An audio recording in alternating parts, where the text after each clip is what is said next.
Okay, my name is Anthony Hall. I'm the founder of the RAEL organization, also founder of the RAEL Orange Friday.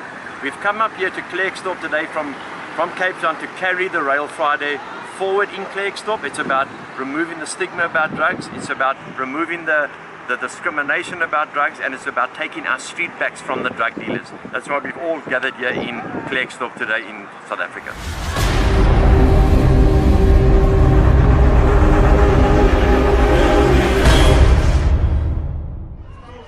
Drug dealers are coming in here. I want to see them here. I'm not talking from here. I'm talking from here. Yes.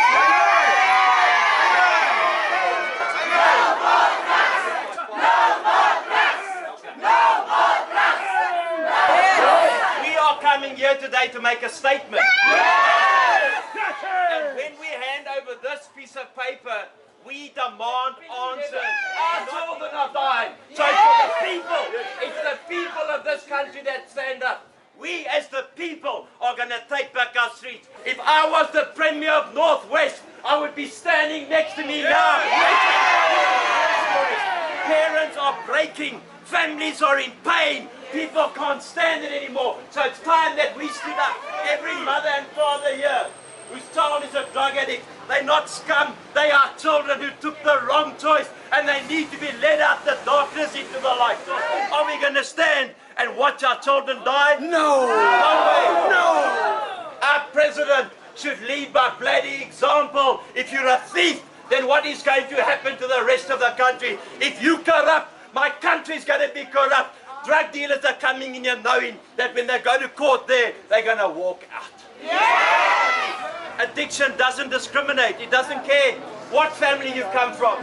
We cannot enable our children to carry on using drugs. Spare my feelings, save my life.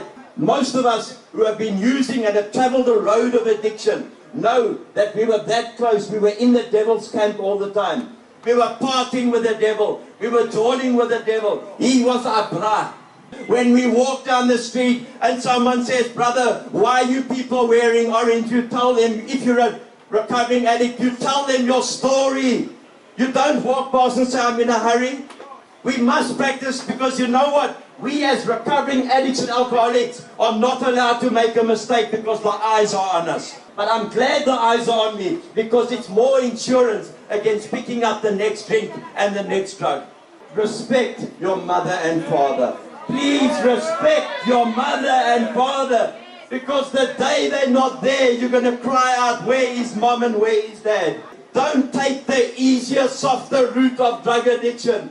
It's easier to light a pipe than go to church on a Sunday morning.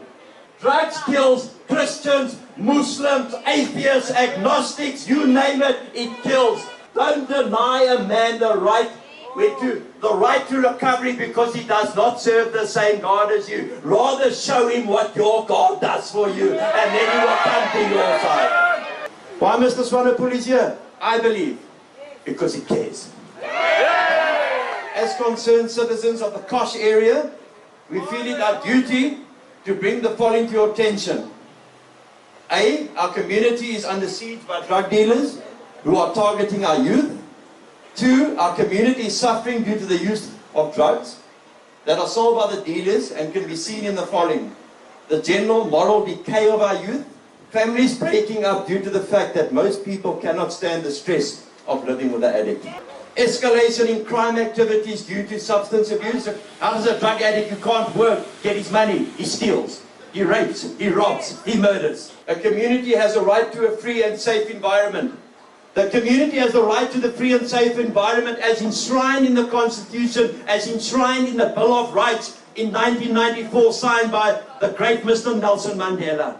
We have got the constitutional right to security. We respect the police and we respect the Metro Police for those who are doing their jobs properly. Those that are stealing and in bed with the gangsters and with the drug dealers must go to prison with the drug dealers and the gangsters.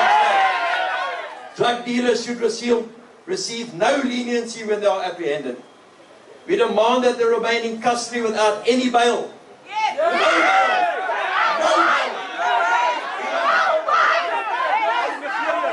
A lot of things are out of Mr. Swanepoel's scope. There's protocol to go through, but we're at the starting point. How can you govern a country and you don't have a specialized unit dealing just in drugs? How can you govern a country?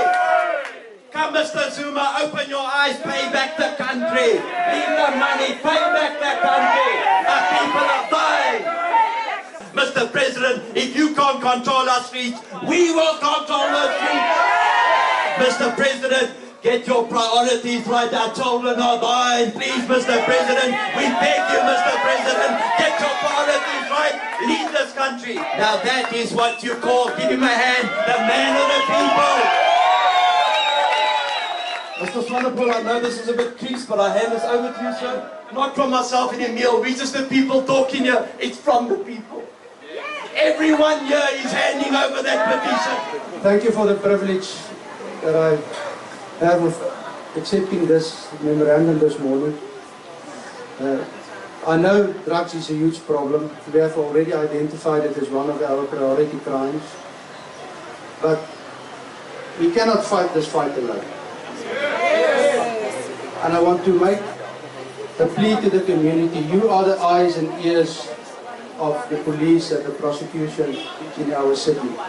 If you don't give us the registration numbers of the drug dealers, if you don't give us information where they do their business, we as law enforcement agencies cannot take the fight to the drug dealers.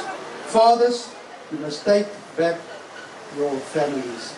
You must lead by example. A child does not do what you say, he does what you do. He looks at your father and says, if my father gets drunk, why can't I do it? If my father smokes cigarettes or my father uses a dagga, why can't I do the same? From the National Prosecuting Authority side, I took notice of what is written in the memorandum. And then I want to make a plea to the principals of our high schools and even our primary schools. You cannot hide your head in the sand like an ostrich and say, there's no drugs in my school. They must wake up. They must wake up. There's drugs in every school in this town. I will commit myself as the chief prosecutor of this cluster to see to it that we take a stance against drug abuse and also the drug dealers. But then I want a similar commitment from the community. Do I have the commitment? Please, you are the eyes and ears on the ground.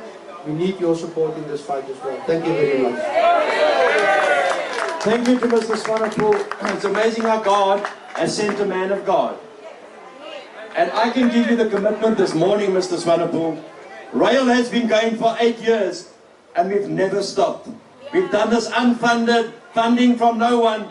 God has been our provider, and I give you the commitment this morning. We will never stop. We will never stop. And we are going to launch a local with Karine, Emil, and everyone interested here. Like I said this morning, there's going to be no bosses. God is in charge, and then every time we come here, because the drug dealer, we must also remember, has also got Facebook. He's also got Twitter. He also got the social media. He knows what is going on. If we can't handle things together as a group fighting against addiction, how are we meant to fight the drug dealers? We first have to get our house in order.